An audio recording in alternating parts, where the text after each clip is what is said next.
Next, we adjust the overall gain control. And we should be careful to select a position where anechoic structures like blood vessels, urinary bladder, or gallbladder are black. That means anechoic. So in this case, the gain is too less. There are no really structures seen over here. So we have to increase the gain, I suppose. What do you think about this?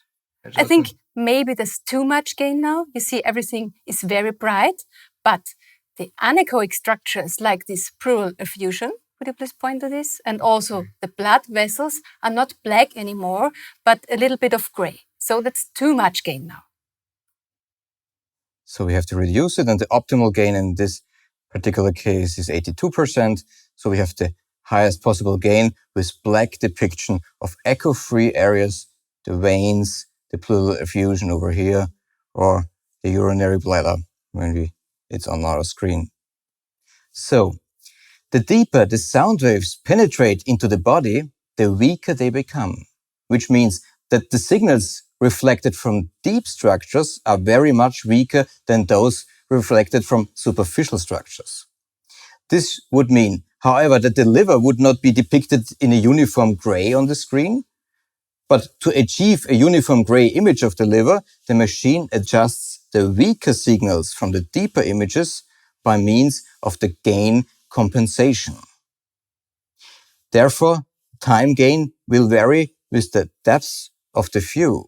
This is the so-called TGC, time gain compensation. This can be preset by means of the TGC control button on the machine. This is a function by which the machine attempts to automatically adjust the signals, but often it will be necessary for the operator to do some additional adjusting. So, in this particular case, we have to adjust the controls by ourselves. So, you see now we are changing the brightness, the gain in this layer. The near field. And when we use another control, we can adjust the gain in this depth over here. So our aim is to get a homogeneous picture, isn't it? Of course. And if you are lucky, the machine will be equipped with an automatic time gain adjustment in this case. And finally, we will get this perfect image. This procedure may appear somewhat complicated and time-consuming at first. But with some practice, you will find it much easier. Quite often, the operator just needs to be patient and take the time to find the optimum settings. But then, many of your colleagues will marvel at your wonderful ultrasound images. Once you made it and the settings are fine, store them into the machine. You can record different settings, a high-frequency setting for thin patients and a low-frequency setting for the bigger ones. So, what are the optimal settings? For the depth, we use a value so that the organ fits the whole screen and the adjacent structures are seen. What is the best frequency to use? We use the highest value of frequency for the best resolution, but we have to keep an eye on the far field not to lose information from the far field. For the focus, I prefer to set the value for 60 to 80% of the maximum. For the correct gain, remember that anechoic structures like blood vessels, urinary bladder, gallbladder should be black. For the time gain compensation, we want to achieve equal echogenicity, a homogeneous structure and picture of our organs.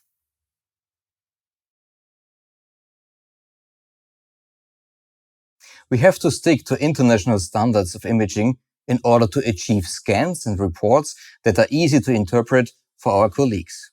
It is important to use the same orientation of planes and the same way of description of pathologies. Let's take a look on the correct scanning planes. We start with the longitudinal or sagittal scan. When we perform a longitudinal scan, we place the probe in a cranio-caudal or vertical position. And we ensure that our marker, the marker on the transducer, points upwards, which means towards the patient's head. I prefer very often to touch the upper side of the probe with my finger and check on the screen if the artifacts caused by my fingers appear on the correct side of the screen. Let's see this on a picture. This is a longitudinal scan of a patient's abdomen, and we check the image that the marker corresponds with the left side of the image. The marker is the yellow star over here. And we see that on the left part of a picture, we got the cranial structures. On the right side of a picture, we got the caudal structures. On the top of our picture, we got the ventral organs. And on the bottom of a picture is the dorsal or posterior direction. Performing a transverse scan, we place the probe in a horizontal orientation and the marker is pointing towards the patient's right side. So the yellow star and marker over here is corresponding in a transverse plane over here. So we have got the patient's right side, where we see the liver, patient's left side with spleen and heart over here. In the near field, we have got anterior or ventral, and in the far field, dorsal or posterior. Keep in mind to rotate the probe 90 degrees clockwise in order to change from a transverse view into a longitudinal view. And the other way around, we will turn 90 degrees counterclockwise when we proceed from a longitudinal view to a transverse view. And be sure to keep an eye on the marker. It should be pointed either towards the patient's head or the right side of the patient, which means pointing towards us. When we create a report on the examination, we have to mention the following findings. When we describe an organ, we have to mention the size, the shape and the borders, and the texture of the parenchyma. Is it homogeneous or inhomogeneous? And we have to mention the echogenicity of the organ. The echogenicity shows us the intensity of echoes. For example, hyperechoic means that we got a higher intensity of echoes. So we got brighter pixels on our screen, for example, in this hemangioma in the liver tissue. When we describe hypoechoic lesions, like in this case, there is a less intensity, so less brightness of the lesion. There are darker regions, for example here, this tumor in the pancreas. We already mentioned anechoic structures, all organs that contain fluid, for example, the gallbladder, urinary bladder, and also blood vessels. Or cysts, like in this case. Like in this case. You're right. That means they are echo-free, show no echoes, and are black on our screen. When we have a pathology, we have to describe, is it single or multiple? Where is the location? So we have to give a distance to a landmark and in which plane we found it. We have to mention the size, 3 diameters in millimeters or centimeters. We have to define the shape, the borders, and again, texture, echogenicities.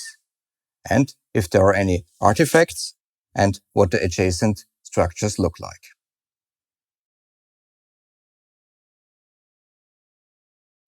So now let's talk about safety aspects. The energy of the sonic wave is absorbed in the tissue, so a very high energy would cause a damage.